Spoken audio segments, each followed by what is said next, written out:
Good morning. Oh, that's on. What an honor to be one of the first Lightning Talks, right? Thanks for coming. App migration has been on the road for a few years, but recently, customers started to migrate with instances size that are total game changers.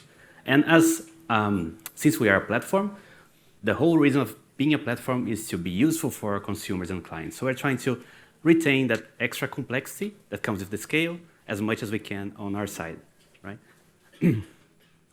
I want to do a quick disclaimer. Every time I mention migrations here, I'm specifically talking about DC, data center, to cloud migrations. Could be Forge or Connect, but I'm not talking about, Connect to Forge migrations. Quick agenda, we'll be talking about present, some features, Forge app migrations, content fixing, app migrations preload, multi-transfers, and the future. One thing that I want to bring your attention is that the first time we need to scale up our platform, we aim at being able to process 10 times the load we were having back then, at that point in peak times. We're doing that exercise again, but this time we are aiming at 30 times the peak load because we're anticipating a huge load coming from enterprise customers. All of those features that are listed here, they are somewhat related to that new focus of scale, but especially those two, app migrations preload and multi-transfers. We'll go into details soon. Right, so we started app migrations in 2020. It was a very different world back then, and we had a strict focus on coverage. We want to bring as many apps we could to the platform, cover as many use cases we could, and we succeed on that. So we have right now more than 200 migrating apps on the platform with automated migration path. And by that I mean, the actual migration path.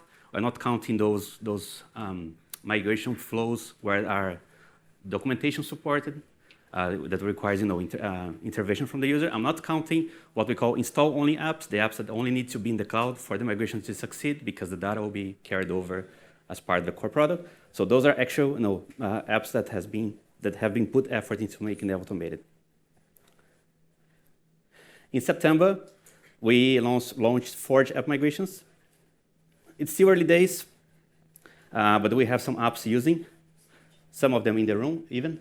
But we expect that number to increase significantly across the year because more apps are onboarding. We'll be putting more effort on Forge app migrations and features. So yeah, stay tuned. And we're taking this opportunity of extending the platform to do some tweaks on that focus that we put so hard on coverage. Now we want, because of enterprise are coming, we want to put more focus on user experience and reliability. So we take a lot of the lessons learned from Connect, and with this opportunity Forge, we try to bring a bit more focus to that side, that new dimension with enterprise. Connect has been widely used for a long time, so I think it's fair to use as a reference to talk about Forge. So just quickly recap what app migration looks for Connect apps, and then we do the same for Forge. So the Forge app migration platform has some very fundamental building blocks. So it's like eventing. If there are happenings for the migration, we notify the apps. There will be access to ID mappings because when you migrate from server to cloud, IDs can change. And we also allow APIs for apps to talk back to Atlassian to update the needful for migrations, right? That's it, pretty much. It's very simple. And that also means that when there are some apps that require some complex or complicated transformations, often that logic will reside on the partner's pipeline.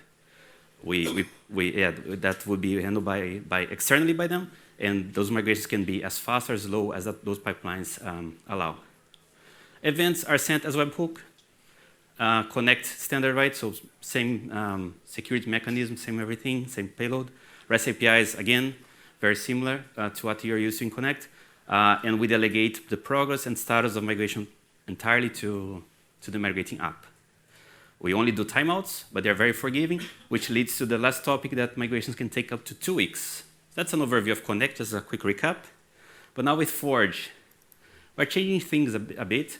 And starting with this definition of export phase, in Connect, everything is very fluid. There's events flowing everywhere, and there are actions flowing everywhere. So export and import are kind of happening at the same time. In Forge, we're breaking down. So we have a clear export part, a clear import part, and that has a good reason for it, because in case there's some problems on the import phase, we don't need to disturb the customer again doing another export on something that was perfectly fine on the first attempt already. So that's for Forge. Similar to Connect, events would be arriving as function invocations on your Forge app. There will be some implicit retries, also something slightly different than Connect, and we'll be subject to Forge runtime limits for CPU memory. But you've been on the keynote, they said there that async functions will be running up to 15 minutes, so we'll take advantage of that as well. In Connect, you can send terabytes of data. Files can be individually as big as a few gigabytes, but that doesn't fly in Forge, because of the constraints. So we're limiting each file to up to 15 megabytes. You can still have as many files as you want, but they need to be more bite size. And that will become the basic unit of work of a Forge migrations. And on those files, you'll be reporting progress individually, and then we'll be calculating or deriving the overall status in function of those. And I talked about the last point already, but the one there in the middle is shorter timeouts. Short timeouts because the files are smaller, and that's good because improves reliability and recoverability, but also improves user experience with a quicker feedback and better observability to the customers. So yeah, lessons learned from Connect we're trying to apply on Forge app migrations. Still, keeping the wins, the things that work for Connect. Broken links, something that wasn't on the original design of the platform. I mentioned ID mapping, something that's a problem that needs to be solved by the apps.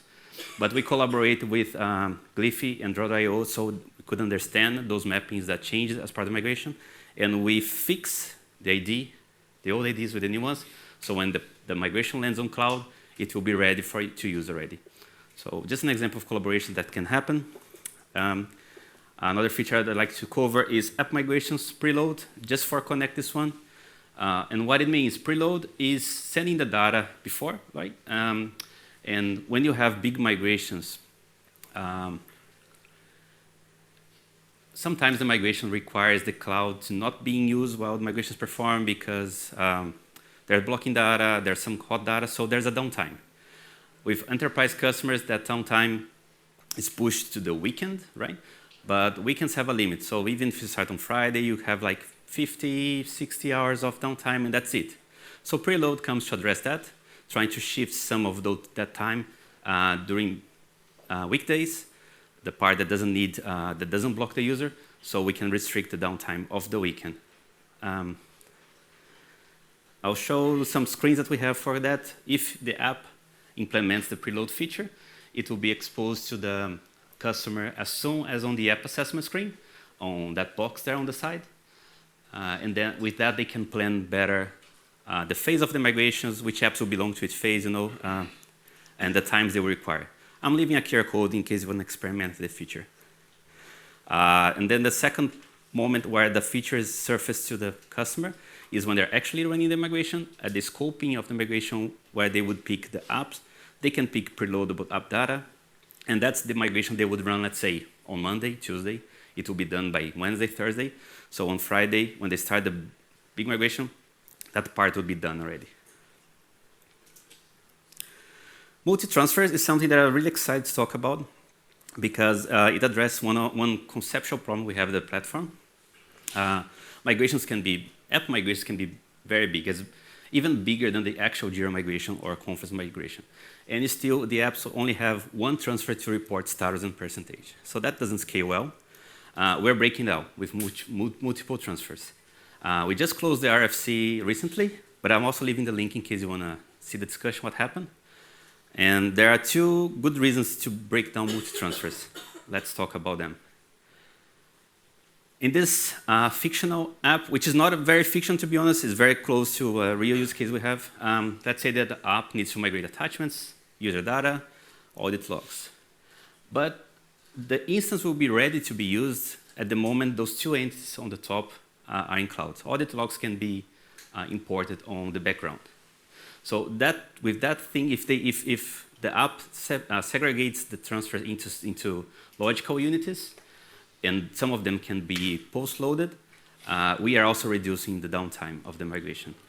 Right. So that's like a fiction timeline of how it could be implemented. That's just the first aspect, the first positive aspect of breaking down transfers, the monolithic transfers into smaller chunks. But there's also something very interesting in the case some of them fail, right? If all the logs fail in this scenario, the customer doesn't need to migrate the whole thing again, do an export. They can just do a retry on that small part that failed. And of course, the customer will also have, again, better visibility about the progress of their migrations. If you want to adopt, isn't an entirely new world. It's just, if you have those listeners that run on server, we are implementing a new method called getTransferDefinition, which you have a set of them, and they are as simple as having a name of your entity, blocking, not blocking, and even dependencies. Let's say that one transfer depends on the other, and that's it. At the time that my navigation is executing, we'll have a nice dependency tree built, and we know when it's time for you to perform the transfer. You get an invocation of that method from a listener, just like you do today in the Connect framework. But if you are familiar with the API, you notice that there's no transfer ID on the signature. Now we have this transfer info, which inside there will be the transfer ID, but also the dependencies, the name, and other metadata that start to become relevant with multi-transfers. And that's it. So we still report progress the same way you do for on a monolithic transfer, but now with multi-transfers, and things should just work.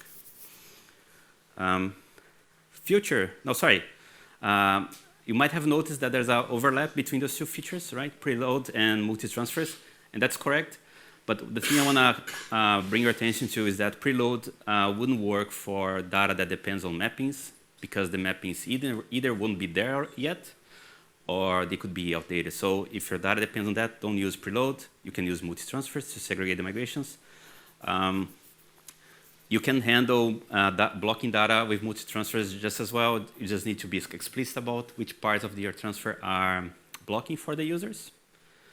And if your data doesn't depend on mapping, the data doesn't depend on mappings and that's not blocking, you pretty much can go with either one, right? Both should work.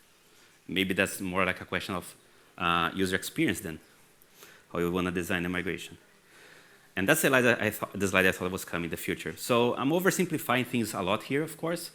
But on the top, we have something that represents the idea of the current migrations platform. There will be migration events. There will be some systems coordinating those events. And then internal services actually executing the actions that are required to fulfill the intention behind those events. And they will be talking to Confluence and Jira. We are moving now to a streaming architecture, where the events are being streamed, and there will be transformer or consumers inside Jira and Confluence, capturing those events and applying in place, much closer to the data, less networking, more idempotency. This is used a lot already for Jira and Confluence core migrations. We are working now in ways to leverage on that for apps as well. So you can have transformations logic as much as possible running as part of migration inside the product for apps. So that's yet another thing that could unleash enterprise customers. All here is very new, very fresh. Even this focus on user experience reliability is something that's not as old as the platform. So it's a good time for all of you to send us feedback, suggestions, questions. This QR code is just a link to my email, but please, if you're also suffering with enterprise migrations and you see the platform could be doing better to support you, please reach out to us. That's all I had. We go to questions now, maybe? Thank you.